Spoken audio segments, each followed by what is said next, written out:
Ross Noble here, and I'm on this show right now. Hi, it's Rochelle Q. Hi, I'm Astro. And I'm Addict from UB40. I'm Nick Ewan. Thursday breakfast on Source FM with Benjamin Makin. Good morning, how are you doing? Thank you very much for joining me this morning on your Thursday Source FM breakfast show. How are you doing, people? Thank you for joining me, very kind of you. Now, I hope you're going to enjoy this show. I'm very, very excited about this. Got many, many special guests, and as always, got a lot of special guests for you today, okay? Let me just tell you what's coming up, right? Get you in the mood for, a lot of fun today. I'll just tell you, okay? First of all, right, yes, now I'm excited about this one. I have the great, the legendary, the unbeatable, the original cheeky man, Dick and Dom. Yes, I know, yeah. Applaud now, please. Applaud now, please. Yes, Dick and Dom. They've got to be like my biggest heroes in the world. Yeah, I'm delighted to have Dick and Dom today. They're going to be chatting to me, all right, about how you can actually get involved. So there's a number of ways you can get involved in this show this morning, so do listen in. We've got a competition running as well, and we've got a way that you can get involved in a fantastic charity as well. So yeah, just listen out today, okay? Got plenty of stuff coming up for you. But yeah, they're going to be telling us, actually, Dick and Dom are telling us how actually you can get involved if you've got a class at school. So if you know any kids at school, or if you know a teacher, perhaps, this could be great for them, okay? Because actually, they are involved with this campaign with Jet2 Holidays, right? To give away what they're calling the ultimate school trip. It's an educational school trip, okay? And there's a way that you can win this for free. So this is pretty cool, right? There's a way that you can win a school trip for a class. And basically, the class has to apply. And basically, I'll tell you more about that later. Also, yeah, don't worry. I know what you're thinking. Oh, no, that sounds quite tame for Dick and Dom here. I was hoping for a bit of madness. Don't worry, yeah, things do get a little bit silly, yeah. We end up talking a little bit about pasties. They actually have a great business idea for a pasty, apparently. They think it's great. I don't know, we'll see what you think, all right? Yeah, leave you to ponder that one when we get to it. So Dick and Dom, yeah, fantastic. Very warm welcome to them today, actually. Very, very warm welcome indeed. Now, we've also got, this is absolutely fantastic, we've got Emma Rogers. Now, I'm delighted to introduce Emma to the show this morning. Now, back in August 2015, okay, her son Nathan, they went through a very, very difficult time. Now, today, actually, is World Encephalitis Day, and it's actually all about just spreading awareness for the condition, encephalitis. It's actually a very rare condition, can be life-threatening, and it's basically where the brain becomes inflamed due to either an infection. Infection can be caused by a virus or a number of other things as well. It could be bacteria, it could be fungus in rarer cases, or it could be some kind of autoimmune condition where the immune system is basically attacking the brain. But it's a very, very unpleasant experience. And as I said, it can be life-threatening. Now, luckily, Nathan did come out of this okay. He has got symptoms, though, left over from this case of encephalitis, which, we're very sorry to hear about this. But I think this is fantastic that Emma is actually coming forward today to tell us about the story of Nathan and Nathan going through this. And we're also going to be, so if you follow this, do stay tuned and listen into this. And if you're following it on our Facebook page later today, Emma's actually very kindly sent across some pictures which tell the story of Nathan going through this very, very difficult time. And we're going to be putting those pictures on our Facebook page along with the story that Emma's sent to us. So, Emma, thank you very much indeed for coming forward. And this is a fantastic goal, okay? So this is all about raising awareness for encephalitis on World Encephalitis Day, which is today, okay? And there's a way that you can get involved as well and help out. One of the lighter things that people are doing today actually is taking selfies wearing red and sharing across social media. I'll tell you a little bit more about this a bit later when we have Emma on the show. And yeah, you can learn how you can get involved and help out, basically, help out in spreading awareness for this condition. So Nathan, what a fantastically brave young gentleman. Now, if you get to hear this, Nathan, I just want to say you are a very, very brave young man. And I've heard from a very, very reliable source that your music choice, mate, is spot on. All right, it's absolutely spot on. And I think we're going to have to do something about this, right? Now, I've heard, I don't know if this is true, but I've heard that you are a big fan, actually, of a certain song from the Guardians of the Galaxy soundtrack, okay? I might have to get that on for you. And also, I've heard that you're a fan of Ed Sheeran. So, yeah, we'll see. I think we should probably get some of that on for you. And what a fantastically brave young man. I'll just repeat that again. And Emma, thank you for coming forward to talk about Nathan's story to us today here on Source FM. But what else have we got on the show? We've got this news piece, all about Avanti Communications. Now, if you haven't heard of Avanti, this is basically a satellite broadband communications company. And actually, they're rolling out. So recently, there was a big investment from the EU, in Cornwall to increase the internet reach here in Cornwall in these kind of isolated areas. Now, there's two ways that this was being done. So BT, were going ahead with their, increasing the coverage of their fibre broadband, their super fast fibre broadband, to the kind of more built-up areas, if you like. But this still left out key areas that actually kind of were left almost without internet at all. And some of these areas were indeed left without any kind of internet, let alone the slower speed internet, actually any internet at all, right? Some of these more isolated areas here in Cornwall. And actually, the one way which this is being addressed, and actually there's been a significant investment, as we will hear shortly here today on the show, there's been a significant investment in allowing that reach to spread in terms of satellite broadband. Okay, so this is actually becoming a legitimate way that businesses here, particularly those businesses that are in those isolated areas, can actually connect to the internet. So this is fantastic. We've actually got a business owner, Tassie Swallow, the owner actually of the Surf House Surfing School in St Ives, talking a little bit about this because she's gone ahead with this broadband. And we've actually got David Bestwick, and he's the technical director of Avanti Communications. David, fantastic chap, yeah. Now, I got to admit, actually, just a little point, just to start with, right? I was actually a little bit nervous when I phoned David for the interview, right? Because I spoke to his PA first. It's like, oh, heck, this is a bit serious, isn't it? His PA was lovely, luckily, and David was just the most lovely man, so it was fine. I phoned up, I was a bit like, should I be calling his PA? Should I be doing this? Yeah, they picked up. He said, oh, hello, Ben. Yeah, put you straight through. I was like, oh, okay, thank you. And then David was waiting there. There he was, all jolly, ready to go. Yeah. Anyway, that's a bit of a side point there. So yeah, we've got this story about this, and we, as I said, we do have an interview with David and with Tassie, that business owner from St Ives. So that's fantastic. Now, finishing up as well, a couple more pieces. We have actually another news piece, and this is new this week. This is all about the need for more endoscopists, and the NHS is calling out for this basically, what's going on at the moment is there's actually a campaign in place, and there's a training program that's just been set up to actually increase the number of endoscopists within the next few years. So this is actually particularly relevant. Now, if you're listening and you're a healthcare professional, or perhaps if you know any healthcare professionals, this could be of interest to you, okay? Because basically this program is all about retraining healthcare professionals as endoscopists, and this is actually a great move for in terms of your career as well. And we've actually got Harriet Watson. Now, Harriet is a consultant nurse, and she's actually the clinical advisor to the Health Education England training program for clinical endoscopists. And this is actually what we're talking about here. This program that's been set up to address this need for endoscopists here in the UK. And actually, we've also got Terry Shepard. Now, Terry is a nurse who's actually just gone through this training program, and she's retrained now as an endoscopist. So that could be of interest if you know any healthcare professionals, or if you are yourself a health professional. So do stay tuned for that if that sounds interesting.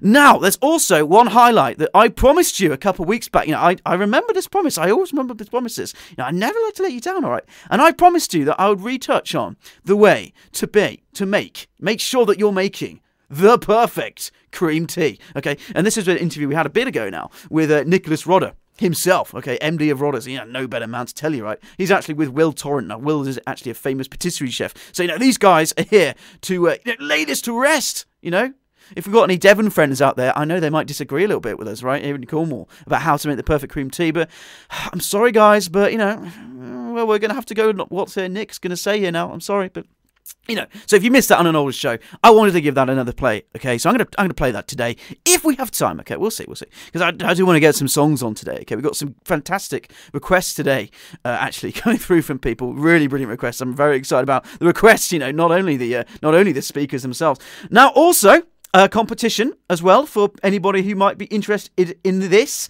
okay? And this is actually a way that you can win a pair of tickets to the Baby Show at London Excel on the 2nd to the 4th of March. So this is worth £50, so not bad at all. It is in London, but if you yourself can't make it, but if you do have any friends who you think might appreciate this, then you could always win it for them. You could win this pair of tickets. So yeah, stay tuned, because I'm going to give you a chance to win that. And actually, all you need to do is answer a very, very simple question. And you can answer this at any time. Just text me, okay?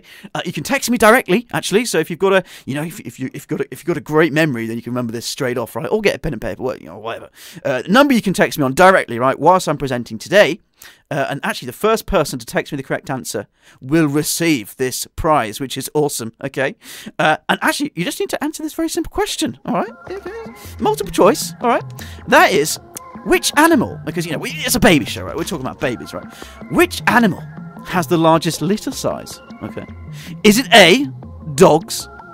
Is it B, rabbits? Or is it C, the naked mole rat?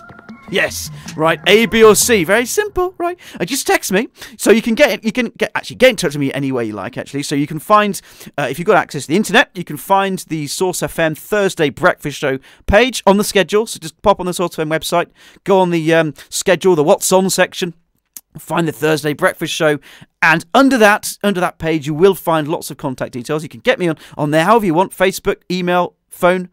But if you're one of those people who has a sweet memory, then you can just remember the number right off, right? And that is 07860 670 917. That's 07860 670 917. Well, let's kick off the show then. I realise you've heard enough from me already this morning. I'm sorry for that. Yeah, you're probably getting a bit bored. But don't go anywhere, right? This show is about to get awesome, okay? Now, I would like to start off, actually, with Emma Rogers. Now, as I was saying, Emma, fantastic of you to come forward today.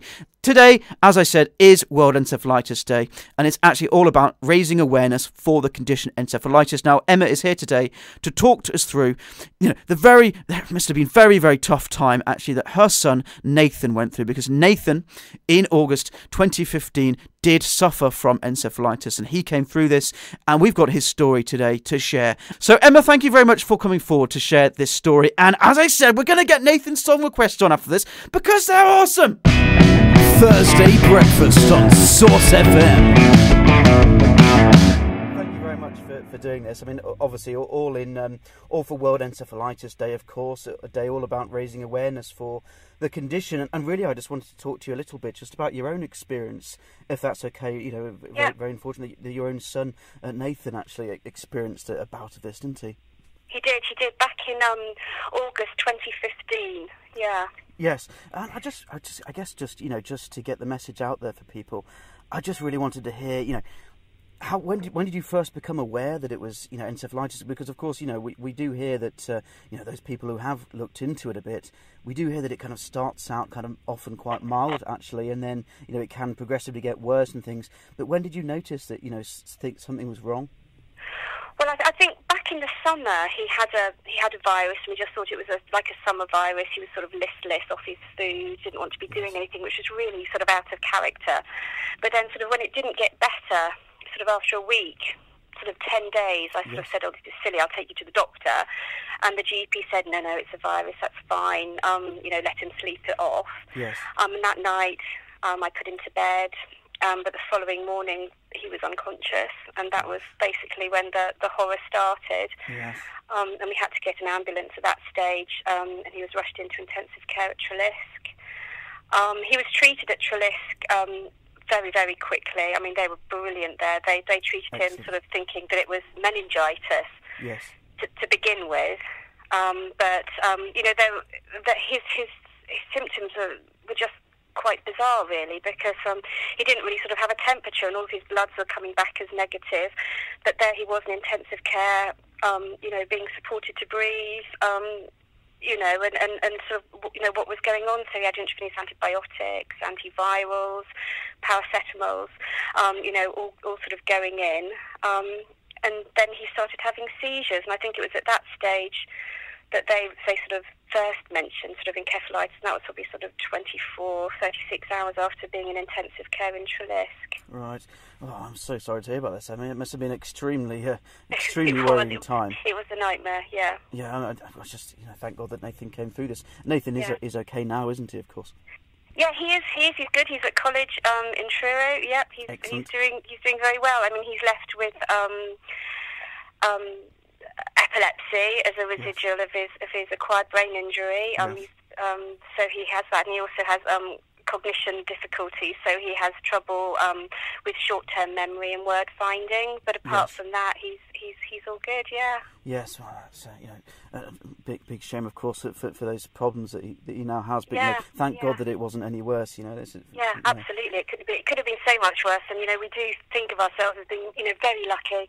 So excuse me. We do. There's lots and lots of people out there that come out sort of with a brain injury, and they're a whole lot worse. Yeah, yes. Absolutely. Well, thank you very much indeed, Emma. I won't keep you for much longer now. I just wanted, final question really, just, if you could kind of give a message out there for other parents, just to, stay alert, I guess, for this kind of thing. But would you have a message for other parents out there, That's a difficult one. I think that there's so many messages out there about children and health. I think recently there's been a drive on sepsis and things like that as well. I think as a parent, your child.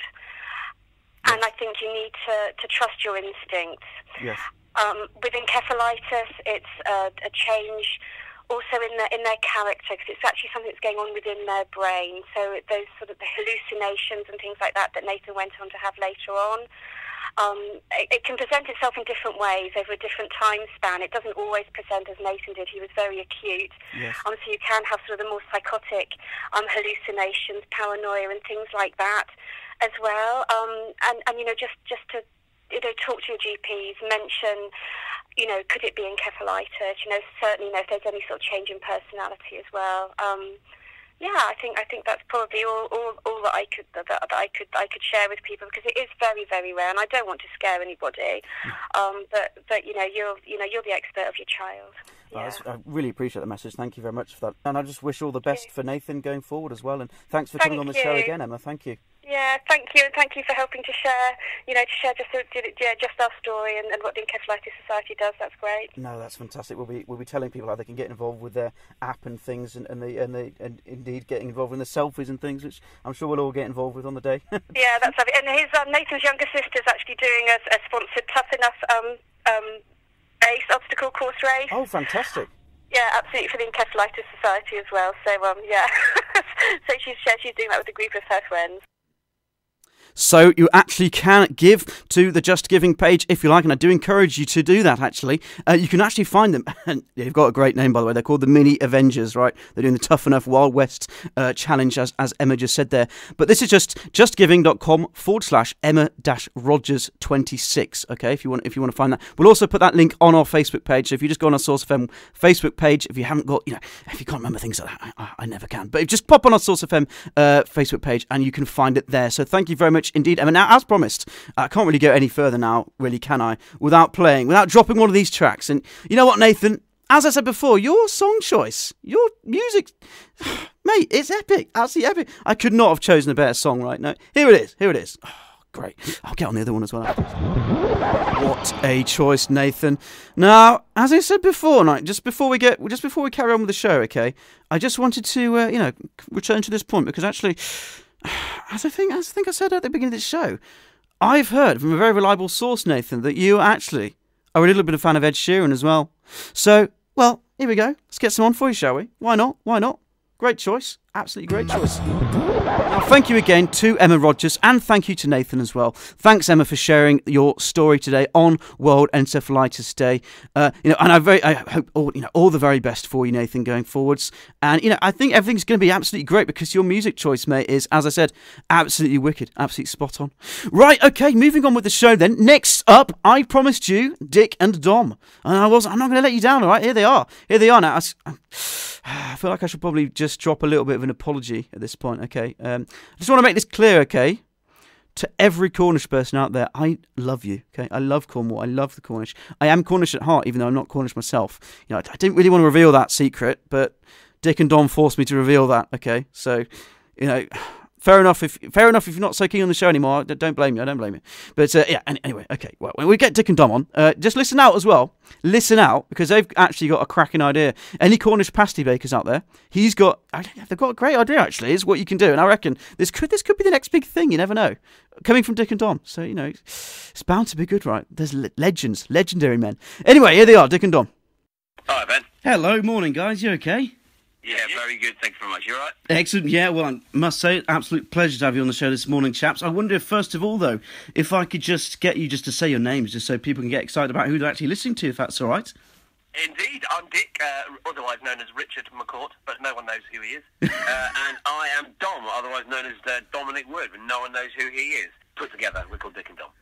Well, a very warm welcome to you, chaps. I'm afraid I'm gonna have to get something out of my system. I think you probably know what that is, but I thought if I just do it straight off. Defence can be many things. I don't know what he's talking about. No, it's probably not. It's not that bad. But I'm just gonna have to say it, guys. It probably happens all the time. But bogeys. Okay, there we go. I've said it. I've said it. Very good. That was limp like a wet cabbage. 8 a.m. in the morning, bogeys. Well, I was going to say. Very Cornish, by the way. No, not too Cornish. No. Where are you from? Where is the source? Well, the source is based in Falmouth, but I'm personally actually from up near Tamworth in the Midlands. So yeah, I'm a bit of an outsider, an emmet, as they say. I'm surprised they let you in. I know. I was. Well, the thing is, I just didn't speak. I'm from Devon, and every time I go and see my mates down in Cornwall, I have to do a full security check. Yeah, they give you a pasty, right? And if you don't enjoy it quite as much as you should, then you're in deep trouble. Well, very warm welcome to you again, chaps. Thank you very much for chatting to me today. As soon as I saw this release, actually, from Jet2 Holidays, it summoned just great memories, and actually I fall straight into this bracket of people, because they were looking at school trips, right, and actually what adults think about school trips versus what kids are thinking about school trips and things in this market research they were doing. And actually, I fall straight into the category of adults looking back very fondly on school trips. You were in the era, actually, when school trips were getting a little bit more exciting. Yeah, definitely. We got to go skiing and stuff like that. Which was about 67 years ago. Yeah. They were a little bit dull. Right, yeah. But it was basically anything to leave the classroom. Yeah. And it was that moment when you got on the school bus and you thought, this is my time. That's it. My time to mess about. And yes, I am now in control of the teacher. As long as you get the back seat, though, right? Otherwise, it's all over in the coach. Cool to be on the back seat. Yeah, well... We weren't cool, we were on the front seat. We were about a third back, really. Yeah. Yeah, I was never on the back seat. Never kind of made like it. our careers now. Absolutely not, guys. Absolutely not. He's got the man flu, so a lot of man flu. Oh dear, this is Dom. Very ill. Oh no. Well, I'm sorry to hear that, chaps. Surely they've got some ibuprofen through the studio. Well, back seat aside, really, in the coach. I love school trips. Actually, we got to go skiing and things. I think it's great that skiing. How cool is that? Yeah, it was not too bad, is it? I was really pleased with that. Yeah, we got to go skiing. That was one of the trips. I'm from Sheffield. We got put down the pit. Have a look at that coal being extracted. There you go. I went to a cliff and looked at some honeycomb weathering. Oh wow! No, you know what that is? I'm not quite sure actually. When a cliff is made up of large stones as well, the wind batters against the cliff, causing the rocks and stones to fall out, leaving behind the pockmarks of the stones, which look like honeycomb. Honeycomb weathering. Well, there you go. That's not skiing, is it? Boring. Well, I mean, that's a bit of knowledge, though. That's all right, though. That's, Honeycomb weathering. Yeah, okay. It could have been worse. You could have come away with nothing at all, Could have been dull, and then you couldn't even remember that, and then that would have been, I suppose if lucky you weren't in Cornwall, really, because you're saying, went down the pit, but actually you would have been straight down the mine in Cornwall, wouldn't you? That's true. Oh, you definitely would. Yeah. Straight in the pasty factory. Exactly. Anyway, the interesting thing about this survey that was done is it's showing that kids today think school trips are the best thing about school because they can go out and learn. That's it. Yeah. No, I was not like what we did, where we just went, it's a day off school. Kids these days actually want to go out and learn something. Yeah. No, exactly. Well, that's great, isn't it? And I think if people, if kids these days are actually really enjoying that, that's fantastic. And I guess as hopefully schools are very aware of that fact, and hopefully schools really push for those school trips to happen.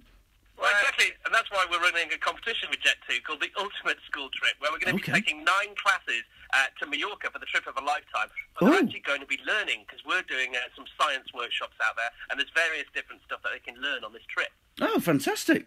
How do people get involved with it? Is it the schools themselves have to put themselves forward, or the students? It's on the Jet2 website, so go there for all information. But yeah, they have to design a kind of logo or an advert or something like that for Jet2 Holidays, Ultimate School Trip, and a promotional video or poster. Yes. Okay. Kathmandu Resort, or a song, or a a song, or some eye mask history, or some shadow puppetry.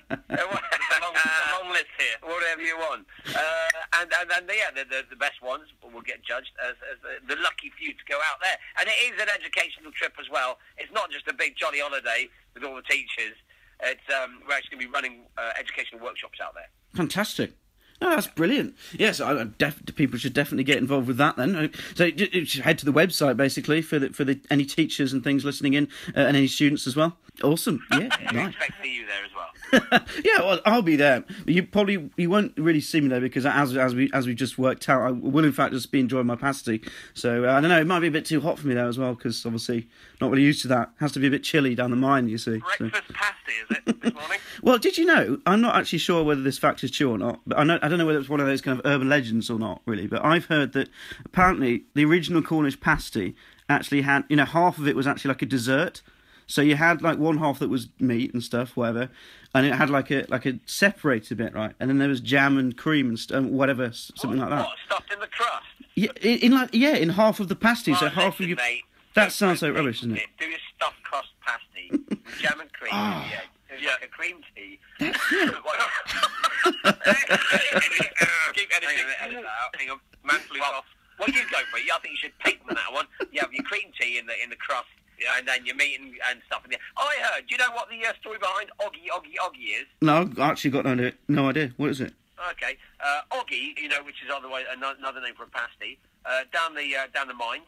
Yeah. They shout out at lunchtime, Oggy, and if you wanted one, you shouted out, Oi! So that's where Oggy, I comes. Now we know. There you go. There we go.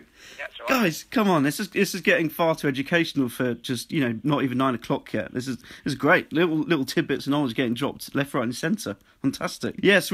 Well, guys. Yeah. Thank you for coming on to tell us about the ultimate school trip. And, you were saying that your school trips, you can remember them being fairly dull, but you said you did drop a bit of knowledge on us. But have you got any special memories that you'd like to share today? Give you a little chance to share some special memories of school trips. Have you got any? Thinking. Yeah, rubbish packed lunches. Rubbish packed lunch. Some schools were lucky enough; their mums would prepare their packed lunches. What about you, Rick? Did you? No. I was going to say about the school trip where we went swimming, and I got pushed in the pool. Someone pushed me so hard when I jumped in, my swim shorts fell off. And, how embarrassing! And then you were allowed on the back bench. Rubbish packed lunches. I think where you just got an apple. Rubbish bag of what were they? KP crisps, I think they were. And what else? A cucumber sandwich. And a box of orange. Maybe just a slice of bread. No. Not just healthy stuff. Basically, that's no good. I would be livid. Yeah. Marvellous. Well, good luck editing that. Yeah, no, that's fantastic. You got the point across. It's got joy written all over it. Yeah, exactly. Sound bites in there. That's absolutely ideal. Well, thank you very much, thanks, gents. It was absolutely brilliant chatting to you. Yeah, keep up the good work, guys. Thank you. Cheers. Bye. Bye. Right, well, that was fantastic. Thanks very much to Dick and Dom for joining me on the show. And I must say, that is a life goal. Well and truly ticked off, that is. Dick and Dom, guys, you are awesome. What legends. Thanks for coming on the show. Right, next up then, going to be talking a little bit about satellite broadband now. First up is the technical director of Avanti Communications. I don't know if you heard the start of the show. Actually, if you tuned in at the beginning, then you will have heard me chatting a little bit about this already. But essentially, there's been this recent investment, actually EU funding investment in Cornwall, basically to increase the reach of broadband here in Cornwall. And actually one of the ways that this is happening is via satellite broadband. So here's David Bestwick, the technical director of Avanti, to chat a little bit about this, chat about the details, chat as well about the actual, some of the technical details in a kind of a, very rough sense, but he gives an overview of the technical details of how satellite broadband actually works as well, which I think is really interesting. After David, we've got Tassie Swallow. Now, Tassie is she's a pro surfer and the owner of the Surf House Surf School in St Ives, okay, and they've actually recently taken on satellite broadband, so we'll hear from her as well. I do have to admit as well that I'm not actually a surfer. I know that is kind of a crime being in Cornwall, not being a surfer, but I don't know. I don't think Tassie was very pleased with that. Well, we'll see. We'll see. Right, we'll see. And if that isn't enough, I did promise you. Don't worry. I'm not forgetful, man. I did promise you that we might just drop you this interview again with Nicholas Rodder, okay, MD Rodders, obviously. Talking all about how to make the perfect cream tea. So just thought, bit of a lighter note to, close the show up with. Just thought, always worth a reminder, isn't it? Just in case we've got any Devon friends listening. Yeah, just remind them. Okay, anyway, let's get David on the show now. David, thanks very much for joining me today. Fantastic to be chatting to you today about Avanti. Here he is. I'm David Bestwick. I'm the Technical Director at Avanti Communications. And my job there is to specify and procure our satellites, get them launched, put all of the ground infrastructure in place that we need to operate them, and then deliver them to our operations team who provide broadband services using those satellites. Fantastic. Well, a very warm welcome to you, David. Thanks for chatting to us today. And of course, this is fantastic for us down here in Cornwall, of course, because satellite broadband, of course, is very well known for covering areas that actually don't have the coverage in place already with things like fibre broadband. And I imagine as well, I'd just be interested just to start off as a kind of first question to you, David, maybe just a background to the technology, because of course I imagine it has moved on an awful lot, as time has gone on. So I think probably people might have heard of satellite broadband before, but maybe thought of that as before, probably thought of it as kind of an only something to use when you don't have internet already in place. But now you're getting really fast speeds and things with this, aren't you? Yeah, that's exactly right. I mean, the cost of building and launching a satellite has stayed pretty much the same over the last 20 years or so, but the technology on board the satellite has made them have an increase in capacity of 10 or 20 times as much. So whereas in the old days it was seen as a very expensive technology, today we can offer services comparable with the sorts of tariffs that you pay on a mobile data network. That's fantastic, and I mean this is particularly good news for those people who might be running, especially in Cornwall, right, in these small businesses. And actually later on we'll be talking talking to Tassie, actually, who runs the Surf House School in St Ives, which is a great example of this. But it's great for small business in Cornwall who probably, a lot of them don't have access, well, if at all, but they probably have poor access to internet. So this is a fantastic option for them. Yeah, we think that there are probably up to about 7,000 businesses in Cornwall that don't have access to adequate broadband services. And these days, access to good quality broadband is critical to most businesses. Yes. So we think it's very important to be able to reach out to all of those businesses who want to connect with their customers, who want to transact with their other business partners, and who need to interact with government, to give them the capability to do so effectively. Fantastic. Yeah, I mean, it is really a staple of business, really, and allowing people to get that internet, and especially if they can't have access to it in any other way, that's absolutely fantastic. But you're also saying, just earlier on, you were saying that actually the prices really have come down now. You were saying that people originally thought this was quite an expensive technology, but you're saying the prices really have come down. But just on that front, Can you send people to places to check for prices, to check if how much they'd be paying and what packages they could get and things? Yeah, sure. I mean, but to give you an overview, we're operating under the scheme established by the European Regional Development Fund, and that provides a significant subsidy on the cost of the equipment that you need for satellite services. So the cost and the installation of the equipment is subsidised down from about £800 to about £25 to £30. So there's a major subsidy available on the cost of the hardware. And then the monthly packages themselves, the data service packages, range from about £50 for a 25 gigabyte package up to about £190 for a 150 gigabyte package. So again, they're very similar to the sorts of data tariffs that you'll see on mobile phone from mobile phone operators. Now, the place to get more information is a website that we've set up, which is called connecting-rural-cornwall.co.uk. And there you can find information about the organisations that we work with to provide service in Cornwall and the Scilly Islands. So we're a wholesaler ourselves, but we have two organisations called Bentley Walker and EuropaSat who are operating in the southwest, and they can provide services directly to end customers. Fantastic. Well, thanks, David. That's brilliant. And I'll make sure we get that website up on our page as well on Source, so people can check that out. Yeah, that's brilliant. And I was just actually hoping as well, David, if you don't mind, just to kind of, maybe just return, just for anybody interested as well, just to chat about the very basics of the technology. And of course, you don't have to talk about this at all if you don't wish to. But I just think it'd be really interesting just to, cover the very basics of the technology, because especially if people maybe haven't even come across satellite broadband before, or kind of heard the term maybe, but weren't really sure exactly what that means. But, we are, of course, talking about you have this array of satellites, and this is how you're providing broadband to people. Yeah, I mean, it's particularly relevant to Cornwall, actually, because we've invested a lot of money in our infrastructure in Cornwall. So to provide service to an end user, typically we provide them with a small satellite dish, so about a 75-centimetre dish, which is a bit bigger than their Sky TV dish. That connects to a modem, which just looks like a standard broadband modem, and that connects to their computer or their computer network. So when they go online, they'll request a web page from the internet. The signal we've transmitted up to the satellite from the user's dish, and then once on board the satellite collects all of the web requests from all of the users who are online simultaneously, and then transmits them directly down to our what we call gateway earth stations. Yes. And these are very important because these provide the anchor, if you like, between, or the connection between the internet and the satellite. So we've built two gateway earth stations in Cornwall. We've invested about £40 million in doing so. We have one at Goon Hilly and one at Land's End. Okay. And they're all connected.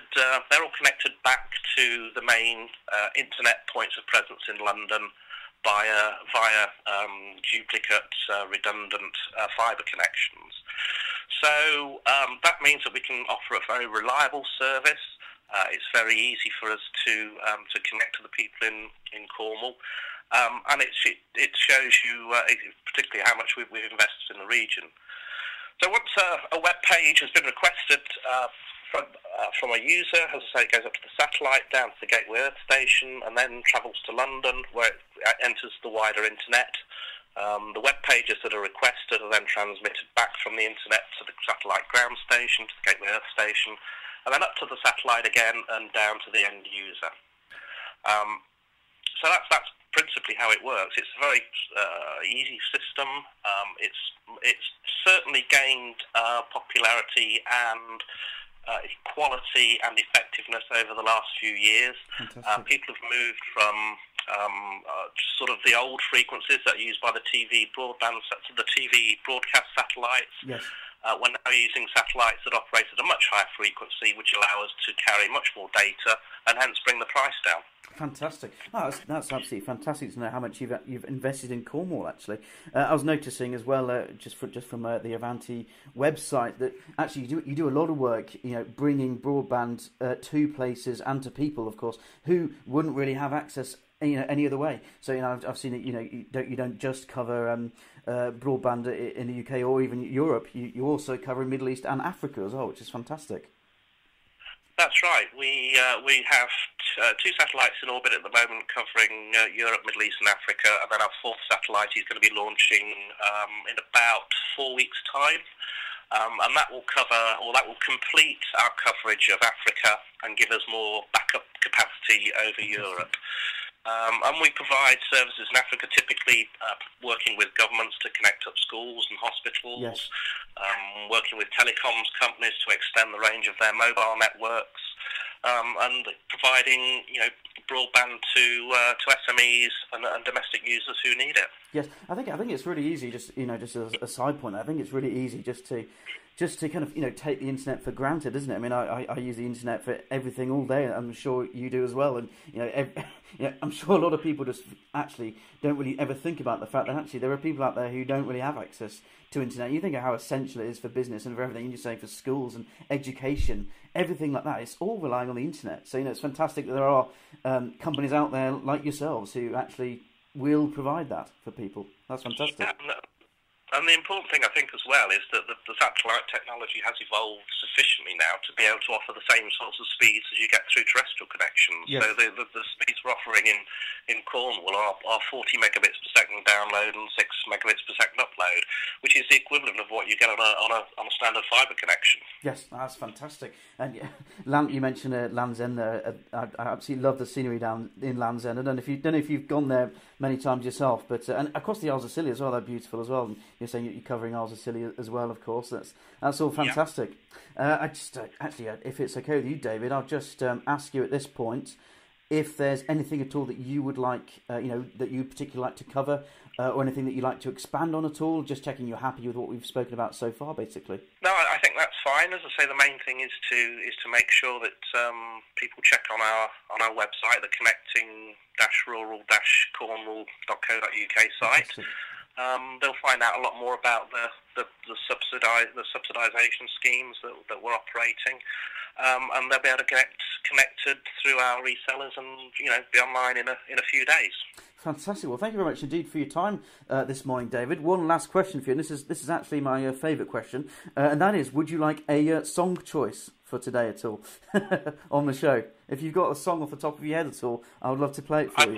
I think Rocket Man would have to be one of my favourites, I think. Yes, fantastic. Well, that's an obvious choice. Well, thanks very much, David. I'll let you go. Is everything okay your end now? Is that all right? Lovely, thanks very much. Excellent. Yeah, no problem. Excellent, thanks, David. Bye then. Thanks very much. Bye-bye.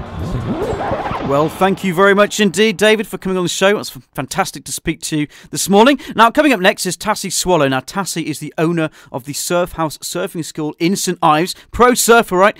She's actually gone ahead and got this satellite broadband, so I thought it'd be interesting to hear from Tassie. Coming up after Tassie, we've got this story about the endoscopist, as I said, and then, as promised, we do have that section about crafting, crafting the perfect cream tea, right? So don't go anywhere. I mean, you definitely want to hear that bit, right? Please don't go anywhere. Right, okay, anyway, enjoy this section with Tassie now. Very warm welcome to you, Tassie. Thanks for joining us on the show this morning. My name's Tassie Swallow. I'm 24 years old and I'm the director of Surf House St Ives, which is a community interest company and social enterprise that I've just set up in my hometown. Fantastic. Well, a very warm welcome to you, Tassie. I'm going to have to admit something rather terrible to you, actually. First up, and you're not going to be very pleased with this at all. I might have to get off the phone immediately, but I've been in Cornwall for 4 years now, and I still haven't learnt to surf. I haven't learnt to surf. How bad is that? Oh no! Yeah, I'm you one don't of those. I'm one of those people. I'm gonna have to get off the phone now, aren't I? I'm so sorry. It is spend more time on the sand. Well, yeah, but it's definitely on the to-do list. So yeah. Well, the next time you come down to St Ives, you know who to come to. Well, exactly. I'm just a bit worried though that you probably haven't had to teach people as ridiculous as I am before. My coordination, everything, just dreadful. I really do. It's definitely on my to-do list though, and I mean that. Amazing. Let's chat a little bit, if that's okay with you, about your new broadband connection. So this is of course we've been chatting earlier today actually with David from Avanti Satellite Broadband, basically we're talking about yourself, an example of a business owner who for their business has gone ahead with satellite broadband. And really, I was just interested in hearing, what that's been like for you, and whether it's been a good move in terms of your business. Mm-hmm. Yeah. So as a small social enterprise, kind of grassroots community business that I've set up, having an internet connection was pretty important to us, and just basically connecting us not only with the rest of the country and different networks around the country, but also being able to take us international and really tap into using other sources from all over the world, really. Surfing's a global community, and we're just a tiny little town in the southwest of Cornwall, so really getting a cable connection, given our location, was actually near to impossible. So we were approached by Avanti, who spoke to us about what they did, and I kind of thought, right, well, I'll believe this when I see it because of the trouble that we've had so far with the cable internet. Yes. And it was as simple as an hour after the engineer came and set it up, we were kind of streaming things straight from the sky to the surf house, and it was, incredible.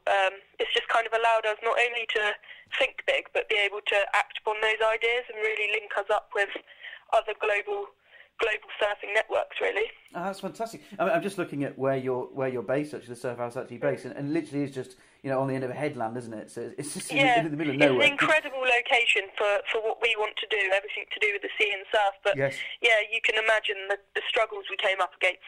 Absolutely. There's no other houses or anything around us, so there was just nothing laid there. Ready to go as such. Yeah, I guess before, without the option of satellite broadband, it was probably really tough getting the kind of best of both worlds, if you like. Being able to tap into those business things and being able to have work on your advertising and even basic things like that. But also being in that beautiful place. Yeah, no, it really means that we can maximise the best of both worlds now, and it really has been the difference from making us into a kind of a hub of kind of creative ideas and dreams to an actual, real, legitimate business that can actually function doing what we want to do. That's fantastic. And you were saying about, being able to link up with the wider community that is surfing. I think that's a really nice point as well, because, of course, Cornwall is, of course, very well known for surfing, as is St Ives. But your point there about it being actually much bigger than that, it's a global thing. Yeah. And of course that's true, right? Everyone thinks immediately of like Australia for surfing and things like this. Yeah, no, we have so much local talent, and actually that's my biggest kind of passion for setting up this social enterprise, was just to be able to provide something for the kids that have got a lot of talent, or they just want to do it for fun, but there isn't the support there. And really, I think it's allowed us to put Cornwall on the map, really, for surfing and being a hub for that. So it's great. Oh, fantastic. And also, I'd just like to maybe return a bit to sort of along the lines of what I was saying at the beginning there, that I haven't yet learned to surf, but I do definitely want to. And that is just how can people get involved? Because of course now that you are working on your online presence a lot, which is fantastic. That's perfect really now for people to take note of what you're doing and how to get involved with you and things. And if you've got anywhere you'd point people to, Facebook and things like that. Yeah. So. Because of our internet problems before, we were just functioning from a Facebook page, which is obviously brilliant because it's everybody in the world pretty much is on Facebook, and that was great. But we're currently actually working with a really good media company on a fantastic website, which we can kind of base ourselves from the surf house. Yes. And so people keep an eye out for that. But at the moment, just find us on Facebook, and we're adding all our events and stuff through that page. Brilliant. So people can look out for the upcoming website. That's good news. Yeah, it's exciting. Yeah, you do notice, I think, that really there are a lot of businesses. I think a bit like yourself around in Cornwall. And you come across like for example, small cafes and things, and you kind of just think, in the middle of nowhere, how do they reach their customers for a start? It's such a basic thing. Yeah, that's it. And we do live in such an incredible part of the world, and I think a lot of people outside of where we live don't get to see that because we aren't putting ourselves on the map because of these problems. So I really can't recommend Avanti enough for being able to actually give someone like myself, a small fry in many ways, the chance to be able to reach out to everybody across the world. And brilliant. That's fantastic. Well, thank you very much indeed, Tassie, for chatting to us this morning, actually, about this. This is absolutely brilliant. And I am serious. You'll see me arrive at the surf house very, very soon. But yeah, can't wait. Last question for you, Tassie. This might be my favourite question, actually. And that is, would you like a little song choice for the radio show at all? Have you got any songs song choice. Off the top of your head? Yeah. I've always dreamt about this and never actually thought what song I'd choose. What about Sam and Dave? Hold on, I'm coming. Oh, fantastic. I'll get that on for you. Thank you very much. Anything at all that you'd like to add, Tassie, before I let you go at all? Well, I would like to say, I think this is... We ran last year our first summer as an operational business, and this year it just feels like we're getting that chance again now because we've been set up online and everything, and I'm just really, really excited for the season to start, and to give it everything I've got, really. That's brilliant. Well, very, very best of luck to you. That's fantastic, and I really do think that just having that online presence is hopefully just going to do wonders for it as well. Yeah. As you say, it's just bringing you out there, it's showing people what you're offering, basically. Yeah. Brilliant. Well, thanks, Tassie. I'll let you go. Have a great rest of the day, and thanks for talking to me. Cheers. Thank you very much. Bye. Woohoo! Yes, thank you very much, Tassie, for coming on the show. And what a cracking song request as well. We've had some great ones today, haven't we, people? Some really brilliant song choices. I'm loving it. Loving it. Makes my life just so easy. Just get to chill here, be like, oh yeah, might as well spin that for you then. Why not? You've requested it. Epic. Right, okay then. So I thought we'd take a little break now to remind ourselves how to make the perfect cream tea. But before we do that, though, I just wanted to remind you of this competition which we are running today, and I just want to let you know, right? We do have a time limit on this one, I'm afraid, right? I'm sorry, but we just had to, right? I need an answer by next week, okay? So if you know anyone who might be interested in this, please do let them know about this, okay? You can win them a pair of tickets to the Baby Show at London Excel. And it's from the 2nd to the 4th of March, It's worth £50, these tickets, in London, obviously. This I think should be fantastic to anybody who's interested in this kind of thing. And all you have to do to win this pair of tickets, we'll send them directly to you, right? It's all good, Right, all you have to do is answer this very, very simple question. I tell you what, just to help you out just for a second, maybe... because this is a question about animals and babies, obviously. It's about babies, really, but animals as well. I'll just remind you about, I haven't played this for you in a very, very long time, actually. But this is the greatest animal noise of all time. Are you ready? I didn't hear an answer. Are you ready? Yeah? You ready? Okay, all right. Here it is. Oh, yes. Genius. Right. I've got plenty more of those. This is a frog screaming. How good is that? This is a koala. This is a male koala mating call. I don't know, fellas. Do you think that'll work? I'm not sure. Oh, no. When it gets to that bit, I have to turn it off. Oh, God, that's horrible. Okay, anyway, yes, so this is your very simple question that you have to answer, right, to win these tickets to the Baby Show at London XL. Okay, which animal has the largest litter size? Is it A, dogs, B, rabbits, or C, the naked mole rat? So which one do you think it is? Right, okay, anyway, I tell you what, let's, as I said, let's take this little break now to remind ourselves about the perfect cream tea. So this is a while ago now, a few months ago now, actually. I chatted to Nicholas Rodder of Rodders and Will Torrent, a well-known patisserie chef, about crafting the perfect cream tea.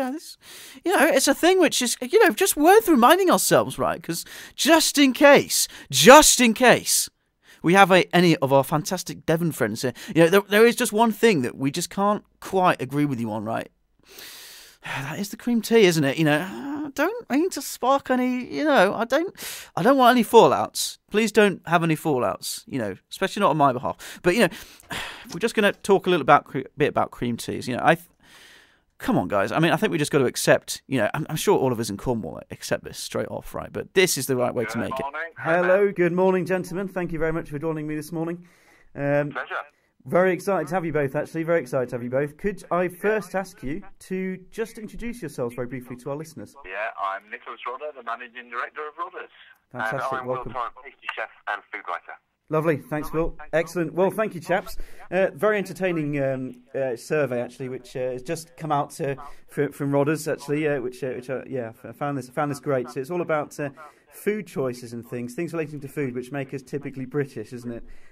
I love this kind of thing. So maybe first, could we start by just talking about, okay, so if thinking about what makes us typically British, what are kind of some of the, the top food traditions and habits which are kind of being associated with being British? Well, thankfully, fish and chips are still bang on top dog in That's our good. nation's top food.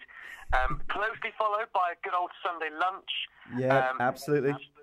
Strawberries and cream, of course, we're in that kind of summer. We've just had Wimbledon. We're still in that kind of lovely strawberries and a bit of cold cream. That's good. So panic over really then. So I mean, I'm still feeling like I'm British, which is good. Absolutely. Yeah. So let's talk a bit about the cream teas just for a second, because this is something actually which I personally have heard debates about this before. It's a typically British debate, and that is how to actually correctly make. Well, the Cornish way of making a cream tea. Can we put this to rest? What is the correct way of making a cream tea? The best way to make a cream tea, the Cornish way, is you have a freshly baked scone. You split the scone in half. You don't cut it. You just break it gently, and just the warmth and the aroma and the smell come out. You then get some lovely strawberry jam. Dollop a bit of strawberry jam on it. You just see it just ooze and just sit beautifully on top of the scone. And then you take a big spoonful of Cornish buttercream, the golden crust, just as you break through the crust, and spoon it on top, so the cream has to go on top. And then you just sit back and you just savour your creation in front of you, full of anticipation and expectation of what's going to hit your mouth, and you just take that first bite. That's it. Heaven. That's it. So so we're talking. It is most definitely cream second, isn't it? It's jam on first, cream second. Because this is the thing. Definitely got to be jam on first. Yeah, we actually did some research, and when you're actually eating and enjoying the cream tea, just as you bite into that lovely cool cream, those lovely rich dairy notes hit the roof of your mouth, and it sort of just coat your mouth ever so gently. So when the strawberry jam just comes in, you get a lovely slow release of that sugary in there, and then it all just mingles together, and so that's the best way to eat it. So even though the Cornish love to put the cream on top, we think we make the best cream in the world. We want to show it off. We put it on top of our scone, but there's the whole reason behind it. It's just the right way to eat it. Absolutely. Well, I'm in agreement with you, I must say. This is making me quite hungry already. Actually, I haven't actually had breakfast yet. I don't know about you chaps, but yeah, I'm feeling a bit hungry now. But actually, that would be fine. Yeah, that would be the perfect breakfast for me. And this actually came relating to the cream teas. Then let's continue to chat about these for a second, because actually, according to the survey, one of the worst offences. In fact, I think it might be the worst offence relating to this was actually using the wrong sort of cream. So if you use whipped cream, for example, wrong, completely wrong, isn't it? Dreadful. It can never be whipped cream, and it can never, ever, and I feel it on a bit of a crusade today, it can never be spray cream out of an air canister.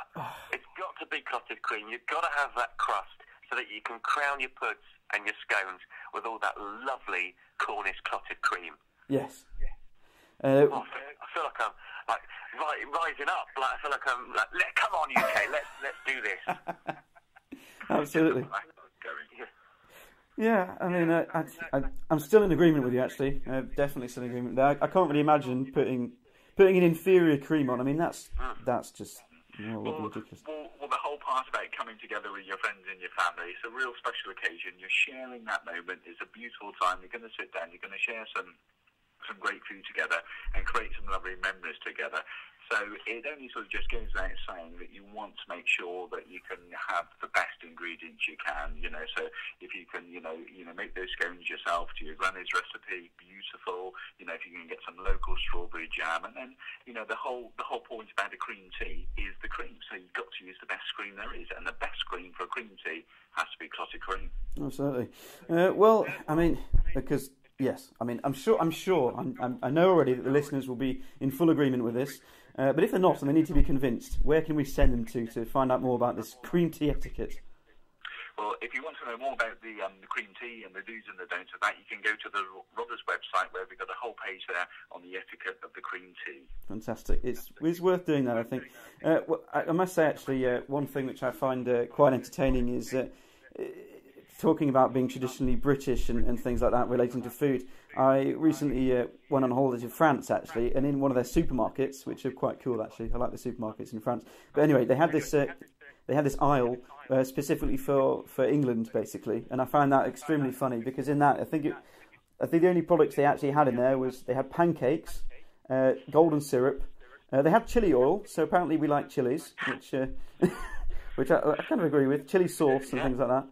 But there it is. I mean, I think they're missing a point. I mean, I didn't see any cream teas there, so I wasn't very happy about that. they're missing out. That's the thing. The French are probably the grandfathers of cuisine, but I think we're the rising stars, and I think we're making our mark on the food world quite well. Absolutely, yeah. Well, I think it's worth celebrating the things which do actually make us British. And I think this is one of the top things, as you were saying before. It's one of the nation's still the favourite food, I believe, is fish and chips. But cream teas are up there, and this is kind of a tradition, as you say, get together, have a cream tea. And also, I think curries are still fairly up there, aren't they? They certainly are as well. I do. What would be your favourite curry to have on a Friday night? Well, I'm actually quite a fan of spice, so I'd probably go for something like a vindaloo. But I don't know if I'm unusual there. Nick, what about you? I'll probably go for a madras, actually. Yeah? So, so I'm not loaded up on the spice, but I do like flavours, but I quite like some of the Thai curries as well, because they've got a different flavour note to them as well, so they're not sometimes quite so spicy, but there's lots of complex flavours in them. Yeah, so I like a real nice, diverse. And I just love trying something new, bring on and try something new all the time. How about using clotted cream instead of coconut milk? Oh, here we go. Oh, hello. Maybe some of your listeners could give it a go and then let us know how it is. Yeah, you know what? I'm intrigued actually. I'm going to try that as well. I think we should definitely give that a try. Well, gents, it's been great chatting to you both today. Thanks very much for appearing on the show. I've just realised one very important question to ask you both. What for beverages would accompany a cream tea, do you think? What's the perfect drink to have with one? Well, it's got to be tea. It's got to be a leaf tea. It's got to be brewed properly. Mm-hmm. I'm an Earl Grey fan with cream tea with a little slice of lemon or orange. Never milk in my Earl Grey. Nick, what about you? I'd either go for an Earl Grey or maybe Darjeeling, which is quite light. And so but no milk in there, because I think you get in the dairy from the cream and everything. So you just get that lovely cut through with the black tea. Sounds good to me. And obviously the other thing to include is probably in the evening, get yourself a curry made with the clotted cream, as we've just said. Try that in the evening as well. Absolutely fantastic. Well, finish your day off. Yeah. Well, thank you very much, gentlemen. I'll let you go. Thank you for sharing this to us today. Thank you, Ben. Cheers. Bye then. Bye now. Bye. Well, we have come to the end of the show. I'm afraid we've run out of time. So we will get to this next piece on endoscopy. We will get that on next week. But for now, I just want to say a very big thank you actually to all of our special guests this week. Thank you to Emma Rogers and her son Nathan for coming forward today to share their story on World Encephalitis Day. And just to remind you, you can get involved with their Just Giving page if you want, justgiving.com/Emma-Rogers26. Thank you very much to Dick and Dom for coming on the show. Absolute legends. I'm so happy to have had Dick and Dom on the show. That's awesome. Thank you to David Bestwick, the technical director of Avanti Communications, and indeed Tassie Swallow, who appeared alongside David talking about broadband at her surf house surfing school in St Ives. Thank you very much to you. And we will, as I said, we will get Harriet Watson and Terry Shepherd talking about training, NHS training, next week, next Thursday. So do join me for that. And also do get involved with that competition. So this will be available on the catch-up, so you can listen back and hear all about that again, and you can get involved. Deadline for that's next week, though, so do get your answers to me then. Now, okay, it's time for me to leave you. Next up is DJ Steve, so I hope you enjoy that. And for now, it's a goodbye from me. Thank you very much for having me, people. Thank you. Hello there, this is Ross Noble here, and I'm on this show right now. Hi, it's Rochelle Hugh. Hi, I'm Astro. And I'm Alec from UB40. I'm Nick Ewan. Thursday breakfast on Source FM with Benjamin Makin.